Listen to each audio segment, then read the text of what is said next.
Welcome to our channel, where we bring you the latest news and updates from around the world. In today's video, we'll be discussing the recent controversy surrounding rising tennis star Emma Raducanu and her claims against Great Britain team captain and Keothavong, and other tennis news about the tennis world. First things first, Emma Raducanu is left hanging as Great Britain captain and Keothavong answers to the Brits' claim. Emma Raducanu, the Billie Jean King Cup captain, has commented after earlier stating that she didn't know when Great Britain's next BJK Cup match would take place. Raducanu is not in the roster for this weekend's match against France. In discussing her absence, and Keothavong appeared to make a dig at Britain's #1 player. Britain will compete against France in the Billie Jean King Cup qualification stage this weekend in Coventry for a position in the finals. Raducanu is not on the team, with captain Keothavong instead selecting the same group that advanced to the semi-finals in November, Britain's first since 1981. Raducanu raised concerns before the team announcement when she told media in Indian Wells that she didn't even know when the tie would take place, despite the weekend of April 14th and 15th being designated back in November. Britain's BJK Cup captain commented at the time with a tweet stating that her communication skills were generally good in case anyone was wondering. And, before the tie weekend in Coventry, Keothavong addressed Raducanu's absence once more, hinting at Raducanu's commitment to next week's Porsche Tennis Grand Prix. "I think we all know when this tie was going to be played and where she is now," said the 39-year-old to reporters. Keothavong did indicate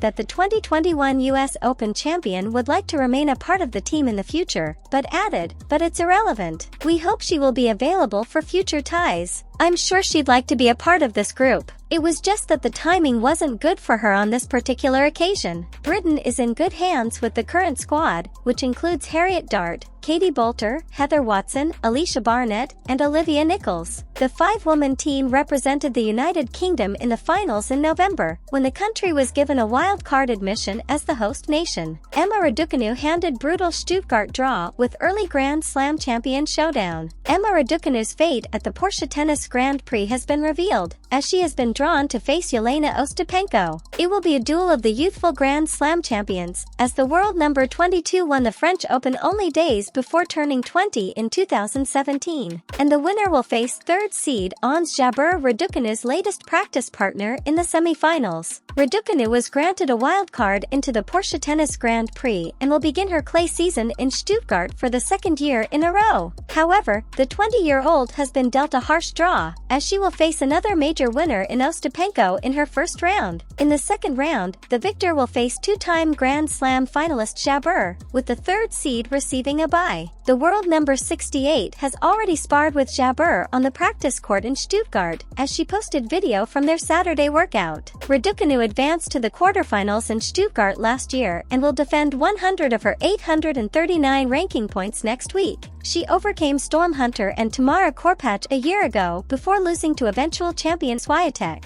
Raducanu has never played a full match against Ostapenko, having faced her in the semi-finals of last year's Korea Open, where the Brit was forced to withdraw in the last set after losing 4-6, 6-3, 3-0. However, their couple achieved comparable unexpected success on the sport's largest stage. When she was 18 years old, she became the first qualifier to win a Grand Slam title at the 2021 US Open. Emma Raducanu hits back at doubters by sharing private text message ahead of Stuttgart. Emma Raducanu has responded to critics who have previously stated she does not devote enough time to tennis practice. Many people believe Raducanu does not devote herself to the sport because she has a slew of luxury sponsors like Dior and Porsche. But, while waiting to hear her fate in the Stuttgart draw, she sent a private text message confirming her dedication. Raducanu is prepared to compete in the Porsche Tennis Grand Prix for the second year in a row to kick off her clay season. The 20-year-old has already been in Stuttgart for a few days and used a practice session with world number 4 Ons Jabeur to prove her naysayers wrong. The world number 68 shared a screenshot of a private text exchange with an unnamed receiver on Instagram. "Good morning, everyone. Did you just wake up?" Raducanu says, after obtaining a yes response with a crying laughing emoji. In other news, Carlos Alcaraz embraces Novak Djokovic and Rafael Nadal comparisons adolescence with ambitious goal. Carlos Alcaraz is embracing aspects of the similarities that have been made to him during his brief career. In more ways than one, the world number 2 is expected to carry on the legacy of Novak Djokovic, Rafael Nadal, and Roger Federer. Alcaraz's battle with Jannik Sinner has been compared to the Big Three, and the Spaniard has now revealed his ambitious goal of replicating their rivalry with the 22-year-old. Alcaraz has long been compared to Djokovic and Nadal, with predictions ranging from breaking their records to being dubbed the next Nadal. It drew criticism from his coach, Juan Carlos Ferrero, who stated the allegations weighed heavily on his charge's shoulders. The US Open champion, on the other hand, looks to be embracing one aspect of the similarities, as he made a bold assertion about his battle with Sinner, hoping to join the new Big Three. "We're both very young and we've had fights for big things, and every time we play it's a lot of fun to watch," the teenager said ahead of his title defense in Barcelona. "I hope to have the same rivalry with Sinner that the Big Three had. Off the court, we get along really well with Jannik." Top players such as Juan Martin Del Potro have already compared the two to Federer and Nadal, while Alcaraz, Sinner, and Holger Rune have been predicted to be the new Big Three. And finally, Rafael Nadal given harsh reality check following latest injury setback. Rafael Nadal was informed the harsh reality after withdrawing from next week's Barcelona Open. Since being injured in January, the world number 15 has not played a match and has instead continued to postpone his return, with time running out before the French Open. Tennis fans have handed Nadal a harsh reality check, suggesting that he has hit his physical limit. Nadal is currently battling with his fourth physical problem in the previous 13 months after injuring his leg in the second round of the Australian Open. It comes after the Spaniard fought with rib, foot, and abdomen issues during the 2022 season and rarely played after withdrawing from his Wimbledon semi-final. The 36-year-old overcame his physical difficulties at the start of last year, winning the Australian Open following a 6-month injury layoff. He then won his 14th French Open title while receiving numbing injections in his ailing foot. However, he has had less success handling the challenges this season. It prompted Express Sport readers to make a devastating verdict, with 67% saying they were concerned Nadal had hit his physical limit. When he announced his Monte Carlo withdrawal almost 2 weeks ago, Nadal acknowledged that he did not yet believe he could return without risking another injury. That's a wrap for this video. If you liked today's video, don't forget to like and subscribe to our channel for more news and updates. Thanks for watching.